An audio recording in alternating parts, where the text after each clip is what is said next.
우리 주제 표어와 복음 캠페인 같이 하겠습니다. 복음으로 교회를 새롭게, 세상을 이롭게. 복음으로 가정을 세우겠습니다. 복음으로 전도하고 선교하겠습니다. 복음으로 세상을 섬기겠습니다.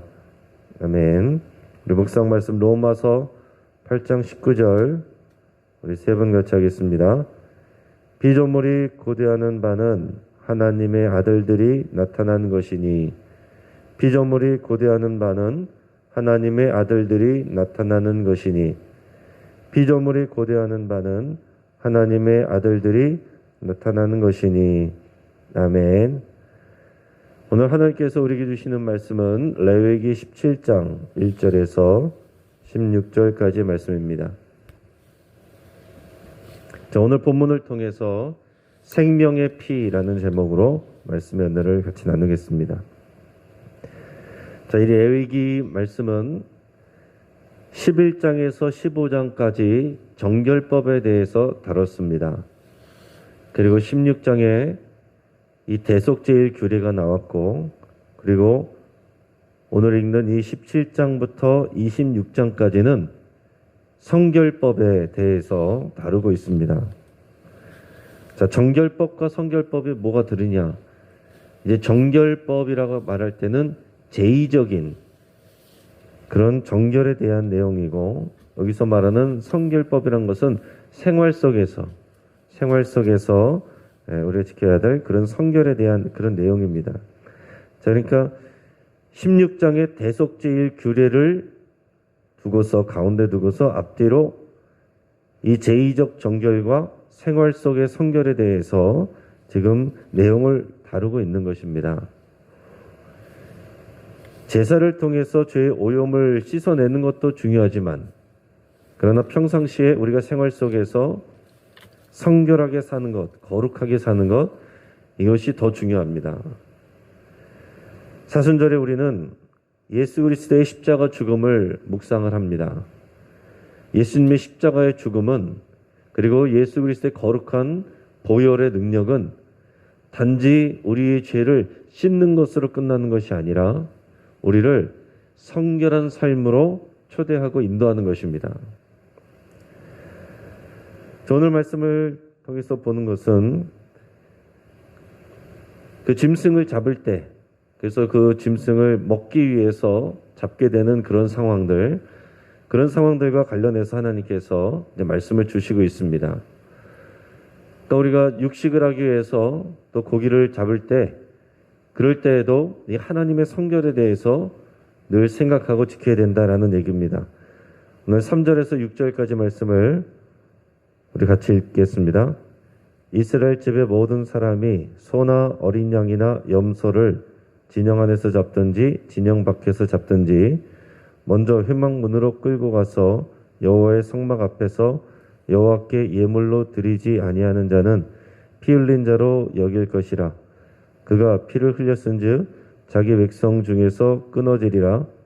그런즉 이스라엘 자손이 들에서 잡던 그들의 제물을 회막문 여호와께로 끌고 가서 제사장에게 주어 화목제로 여호와께 드려야 할 것이요, 제사장은 그 피를 회막문 여호와의 제단에 뿌리고 그 기름을 불살라 여호와께 향기로운 냄새가 되게 할 것이라. 아멘.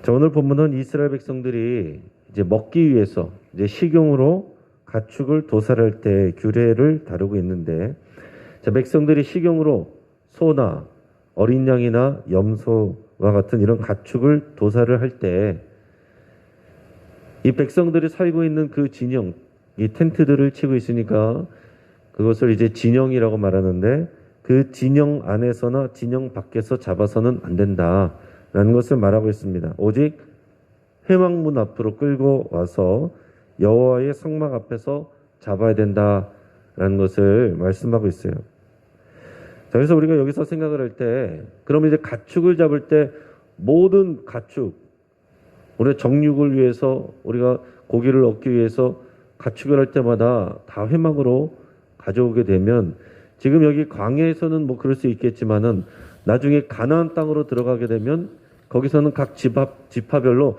다 흩어져서 살아야 되는데 그때마다 어떻게 회막문 앞으로 가져올 수가 있겠습니까? 그래서 지금 모든 형태의 도축보다는 제의적인 용도의 도축을 뜻하는 것으로 우리가 생각을 하는 게 합리적인 것 같습니다. 자, 근데 본문에서는 이 화목제를 드리는 상황을 이제 말씀을 여기서 상정해서 얘기하고 있습니다. 자, 왜냐하면 화목제는 어떤 제사입니까? 이것은 그 고기의 대부분을 가져가서 제사를 드린 사람이 가져가서 이제 이웃들과 함께 가족들과 함께 먹는 그런 잔치가 되는 제사가 화목제이기 때문에 이런 화목제물로 이 자신의 가축을 드리는 것을 얘기를 하고 있습니다. 그래서 소나 어린 양이나 염소를 잡을 때 화목제로 들여서 잡게 되면 반드시 먼저 제사장에게 줘야 된다라고 얘기하고 있고, 그러면 그 짐승을 잡아서 제사장이 화목제물로 가축을 잡습니다. 그리고 그 피를 반드시 회막문 안에 있는 제단에 먼저 뿌리고 그 기름을 불에 태워서 하나님께 먼저 영광을 올려드려야 됩니다. 그리고 나서 그 고기를 가져다가 백성들이 가져가서 먹는 거죠. 백성들이 고기를 섭취하고 싶다 그래서 아무 데서나 잡지 않고 회막문으로 가져와서 화목제물로 드리라고 이렇게 말씀하고 있는 거예요. 굉장히 좀 피곤한 일 아니겠습니까? 그냥 먹고 싶으면 편한 곳에서 그냥 들여서 잡으면 될 것 같은데 왜 하나님께서 이렇게까지 피곤하게 하시는 것일까? 우리가 그것을 생각해 봐야 됩니다. 근데 5절에 보면 뭐라고 되어 있냐면, 그런즉 이스라엘 자손이 들에서 잡던 그들의 재물을 이렇게 말하고 있어요. 그러니까 예전에는, 그러니까 하나님의 백성으로서 이제 언약 관계를 시작하기 전에는 짐승을 잡아먹을 때 들에서 잡아먹었다는 거죠. 그러니까 이스라엘 백성들이 그런 습관이, 문화가 있었던 것입니다. 근데 이런 문화가 그냥 들에서 잡아먹는 것이 문제가 아니라 순염소 우상 제사와 관련이 있다라는 거예요. 오늘 7절 말씀을 읽어보겠습니다. 그들은 전에 음란하게 섬기던 순염소에게 다시 제사하지 말 것이니라. 이는 그들이 대대로 지킬 영원한 규례니라. 아멘. 자, 이스라엘 백성들이 이전부터 들판에서 이런 염소를 잡을 때에 그냥 고기만 도축을 해서 먹는 것이 아니라 들판에서 염소 우상에게 제사를 드리고 그러고 나서 그 고기를 섭취하던 그런 습관과 문화가 있었다라는 것입니다. 순염소 우상이 어떤 것인지는 정확하게 설명이 나와 있지 않습니다. 그러나 그것을 이미 그런 것으로 당연하게 이렇게 적어놓은 것으로 봐서는 그 이전부터 그렇게 했던 것인 것을 우리가 알 수 있어요. 들판에서 순염소를 잡고 고기를 잡을 때 그 순염소 우상에게 제사를 드렸다라는 것입니다. 정확하진 않지만 16장에서 나왔을 때 그 아사셀 염소, 아사셀에게 보내는 그 염소와 단어적인 유사성이 있다라고 합니다. 그러니까 하나는 하나님께 드리고 하나는 돌아올 수 없는 곳으로 아사셀에게 보내는데 그런 내용과도 뭔가 연관이 있다라는 거죠. 자, 흥미로운 것은 우리 지금 현대 시대에서 헤비메탈 음악 같은 그런 음악과 관련된 그리고 여러 상징들이 있습니다. 헤비메탈 음악 같은 음악들이 굉장히 강력하고 강하고 그리고 좀 어두운 거 이런 것들을 좀 지향을 많이 하는데 그런 여러 가지 안 좋은 상징들이 있는데 그 중에서 어떤 것들이 있냐면 뿔 달린 순염소의 머리 이런 그런 모양 같은 거를 장식처럼 하고 다니는 그런 것들이 있습니다. 근데 뿔 달린 순염소의 머리가 주로 사탄의 상징으로 쓰입니다. 지금 미국 같은 데는 대놓고서 자신들이 사탄을 섬기는 교회라고 하는 그런 데들이 있어요. 그런 데들도 보면 거기에는 이런 사탄의 상징, 루시퍼의 형상을 만들어 놓고 거기서 음란한 예배를 드리고 그런 게 있는데 거기서도 보면 그 앞에 보면 그 상징이 거꾸로 그려진 오각형 별, 그리고 그 거꾸로 그려진 오각형 별하고 이 순념소에 뿔 달린 순념소의 머리하고 그것이 딱 맞게 배치되게 그려놓거나 그런 형상을 만들어 놓고서 모임을 갖는 것을 봅니다. 그래서 그런 데서도 보면 이 사탄, 루시퍼의 상징이 순념소, 뿔 달린 순념소의 그런 얼굴, 그런 것들이 이제 많이 상징으로 사용이 돼요. 오늘 여기서 나오는 것이 꼭 그것이라고 말하기는 어렵지만은 그래도 뭔가 연관이 돼 있다라는 거죠. 그러니까 이스라엘 백성들도 들판에서 예전에 이 순념소 우상에게 제사를 드리던 그런 문화와 전통이 있었는데 자기들끼리 그렇게 하던 것이 있었는데 하나님께서는 이제 하나님의 언약 백성으로서 순념소 우상에게 제사를 드리면서 들판에서 잡지 말고 반드시 회막으로 가져와서 하나님께 드려서 하나님께 영광을 올리고 그리고 그 피를 제단에 뿌려서 정결하게 하고 그리고 가서 그 고기를 가져다가 먹어라 라고 하나님께서 말씀하고 있는 것입니다. 자, 이어서 우리 8절 9절 우리 말씀도 읽어보겠습니다. 너는 또 그들에게 이르라 이스라엘 집 사람이나 혹은 그들 중에 거류하는 거류민이 번제나 제물을 드리되 회막문으로 가져다가 여호와께 드리지 아니하면 그는 백성 중에서 끊어지리라. 아멘.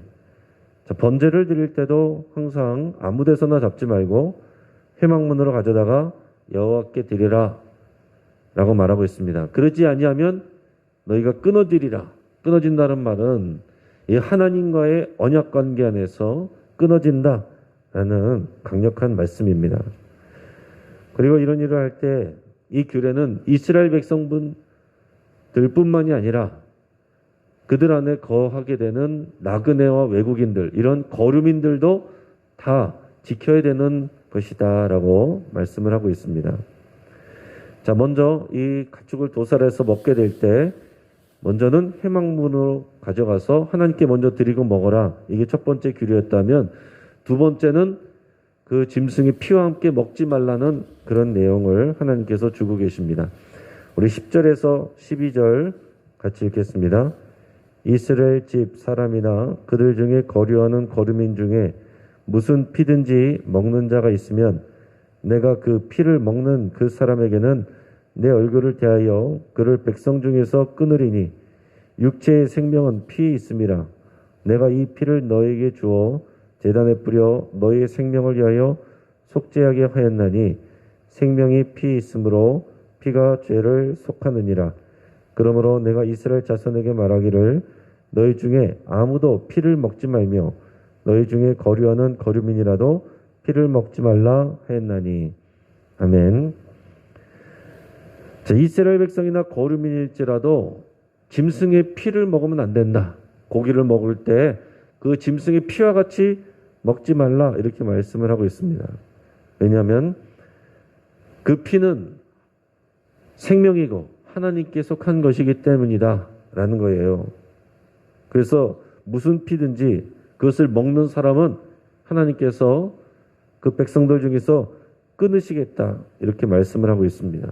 그만큼 하나님께서 이것을 중요하게 말씀을 하고 계시는 것이고 대속죄일의 규례 다음으로 바로 말씀을 하시는 거기 때문에 하나님께서 굉장히 강조하시는 내용이다라고 할 수 있어요. 육체의 생명은 피에 있다라는 거예요. 그리고 모든 생명의 주권은 하나님께 있습니다. 그러니까 사람이 피를 먹는다는 거, 짐승의 고기는 먹어도 되는데 그 피는 생명이기 때문에 하나님께서 먹지 않도록 하셨습니다. 그 피를 먹는 것은 그 생명의 주권이 하나님께 있다는 것을 부정하는 것과 같다라고 하나님께서 여기시는 거예요. 하나님은 짐승의 피를 먹지 않도록 하시고 그 피는 제단에다 뿌려서 자신들의 죄를 속하는 데 사용하게 하셨습니다. 생명이 피이기 때문에 짐승을 죽여서 그 피를 제단에 뿌리는 이런 일은 앞에서도 설명했지만 그 주인의 죄를 이 짐승에게 전가를 해서 그 짐승을 잡아서 그 피를 제단에다가 뿌리는 일을 하는 것입니다. 이것은 그 주인의 생명을 대속하게 하는 그런 의미예요. 그 유월절에서도 어린 양을 잡아서 그 피를 바르고 그 집안에 있는 가족들은 구원을 받은 것처럼 그 짐승의 피는 대속의 의미로 하나님께서 사용하는 것이지 사람들이 먹는 식용으로 사용하지 않도록 이렇게 하셨습니다. 우리 이어서 13절 14절 같이 읽어보겠습니다. 모든 이스라엘 자손이나 그들 중에 거류하는 거류민이 먹을 만한 짐승이나 새를 사냥하여 잡거든 그것의 피를 흘리고 흙으로 덮을지니라. 모든 생물은 그 피가 생명과 일체라. 그러므로 내가 이스라엘 자손에게 이르기를 너희는 어떤 육체의 피든지 먹지 말라 하였나니 모든 육체의 생명은 그것의 피인즉 그 피를 먹는 모든 자는 끊어지리라. 아멘. 자, 여기서 말씀한 것은 가축이 아니라 이제 야생에서 사냥해서 잡은 이런 짐승의 고기를 먹을 때 그것을 말씀하고 있습니다. 자, 사냥해서 잡은 짐승은 하나님께 제물로 드리는 그런 게 아니에요. 그렇기 때문에 이런 사냥해서 잡은 짐승인 경우에는 반드시 피를 그 땅에 다 흘리고 흙으로 덮으라고 하십니다. 그 이유도 위와 마찬가지예요. 피는 하나님께 속해 있기 때문에 그 피와 생명이 일체이기 때문에 그리고 생명은 오직 하나님께만 그 주권이 있기 때문에 야생의 짐승을 잡아서 사냥해서 먹더라도 그 피는 먹으면 안 된다 말씀을 하셨습니다. 그 다음에는 만약 정결한 짐승들, 먹을 수 있는 짐승들 중에서 잡으려고 도축한 것이 아니라 만약에 자연사했거나 아니면은 다른 짐승들에게 물려 죽었거나 하는 경우도 말씀을 하고 있습니다. 15절 16절 같이 읽겠습니다. 또 스스로 죽은 것이나 들짐승에게 찢겨 죽은 것을 먹은 모든 자는 본토인이거나 거류민이거나 그의 옷을 빨고 물로 몸을 씻을 것이며 저녁까지 부정하고 그 후에는 정하려니와 그가 빨지 아니하거나 그의 몸을 물로 씻지 아니하면 그가 죄를 담당하리라. 아멘. 자, 먹어도 되는 가축이지만 자연사했거나 다른 짐승의 공격을 받아서 죽은 경우 만약에 그 짐승이 먹을 수는 있는데 적절한 절차를 따라서 피를 제거했는지 확인할 수 없기 때문에 기본적으로는 먹지 말라고 하십니다. 그런데 그것을 먹게 되면 그 사람은 부정하다라고 하나님께서 여기시는 거예요. 그래서 본토인이나 거류민이나 상관없이 자신들의 옷을 반드시 빨고 물로 몸을 씻으라고 그랬습니다. 그 사람은 그날 저녁까지는 부정하다고 여겨지게 되고 그 다음 날부터는 이제 괜찮다라고 말씀하십니다. 이 규정을 지키지 않으면 옷을 물로 빨고 자신의 몸을 물로 씻지 아니하면 마찬가지로 언약 관계에서 끊어지는 이런 죄를 담당하는 일이 그 사람에게 주어진다. 하나님께서 이렇게 말씀하고 있습니다. 자, 이제 말씀을 정리해 보겠습니다. 하나님은 어떤 하나님이십니까? 제사를 드릴 때뿐만이 아니라 우리가 밥을 먹고 일상생활하는 우리 일상생활 속에서도 성결하기를 원하시는 하나님이세요. 그러니까 우리가 교회 나올 때만 우리가 거룩을 생각하는 것이 아니라 오히려 교회 바깥에서 하나님의 성결을 생각하면서 우리의 삶이 성결하기를 원하시는 것이 하나님의 마음이다라는 것입니다. 피는 생명이고 생명의 주권은 오직 하나님께만 있습니다. 그래서 하나님의 백성들은 짐승을 그 피와 같이 먹지 말라고 하셨습니다. 사냥해서 잡은 것이라면 피를 모두 빼내어 버리고 흙으로 덮은 다음에 그 고기를 먹으라고 그러셨습니다. 짐승의 피는 식용이 아니라 어디 인간의 죄를 대속하기 위해서 제단에 뿌릴 때 사용하는 것입니다. 자, 그런데 우리는 지금 어떻습니까? 은의 시대에 사는 우리는 예수 그리스도께서 우리에게 그 피를 흘려주셨어요.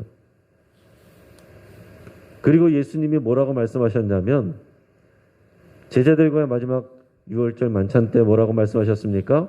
포도주를 주시면서 이것은 너희를 위하여 흘리는 나의 피, 곧 언약의 피다. 새 언약의 피다. 이것을 마시라. 그렇게 말씀하셨어요. 레위기에서 말씀은 제물의 피는 먹을 수 없다라고 그랬고, 왜냐하면 그 제물의 생명은 피, 그 피는 오직 그 생명은 하나님께만 속해 있기 때문인데, 이제 이 은혜의 시대에 예수님께서 오셔서는 우리 모든 그리스도인들에게 예수님이 희생 제물이 되시고 오히려 그 피를 우리에게 먹으라고 말씀을 하시는 거예요. 우리가 지금 성찬식은 잘 못했지만 성찬식을 하면서 원래 매번 예배할 때마다 성찬식을 하면서 포도주를 마시면서 우리가 그 언약의 피를 마신다는 것을 우리가 믿고 고백을 하는 것입니다. 이게 어떻게 가능합니까? 이게 무슨 의미겠어요? 짐승의 피도 먹지 못하게 하셨는데 이제 예수 그리스도의 피, 하나님의 독생자의 피, 그것은 곧 그분의 생명이고 그분의 생명을 우리에게 주어 마시고 먹게 하셨다는 거예요. 하나님의 생명을 우리에게 줘서 먹게 하셨다라는 것입니다. 우리는 그런 은혜 속에 살고 있는 거예요.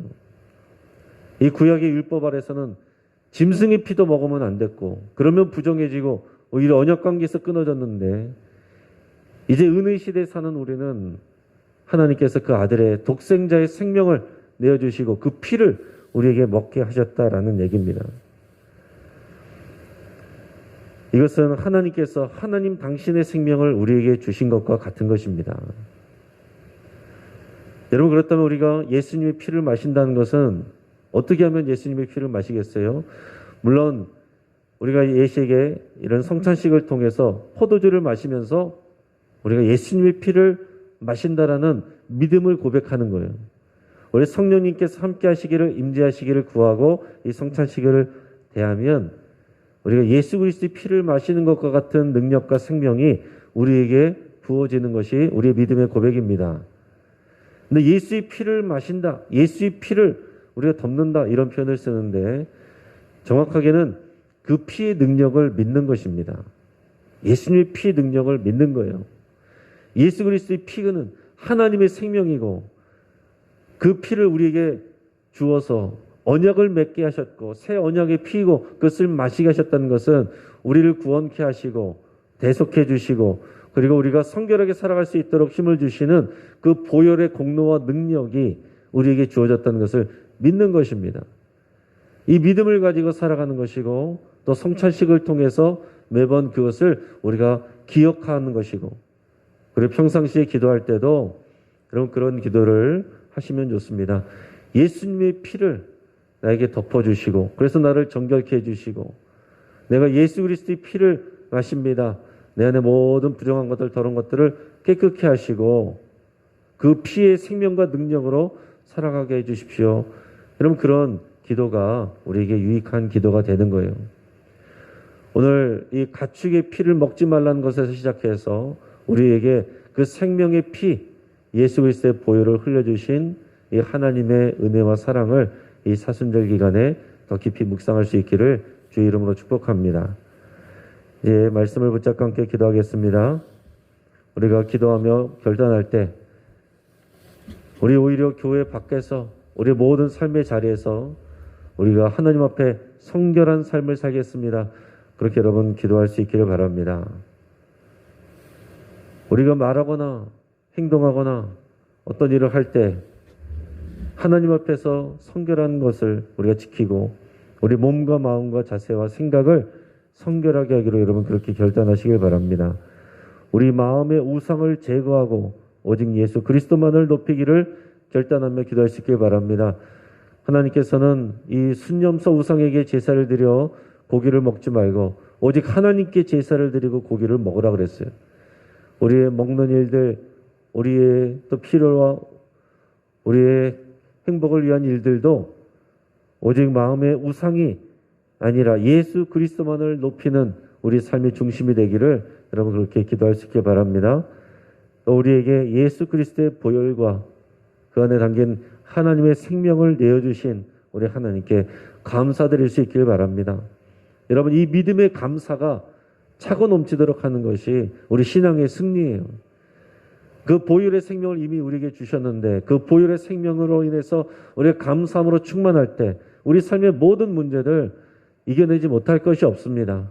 그 보혈의 능력과 생명을 여러분 우리가 오늘 이 시간 깊이 감사하고 누릴 수 있기를 여러분 기도할 수 있길 바랍니다. 여러분들의 가정을 위해서 여러분 기도하실 때 각자의 가정을 예수 그리스도의 거룩한 보혈로 덮는다고 그렇게 여러분 선포하시기를 바랍니다. 그 어린 양의 보혈이 우리 가정을 덮고 우리 가족들을 덮어서 우리 가족들이 하나님 앞에서 성결할 수 있도록 위해서 여러분 기도할 수 있길 바랍니다.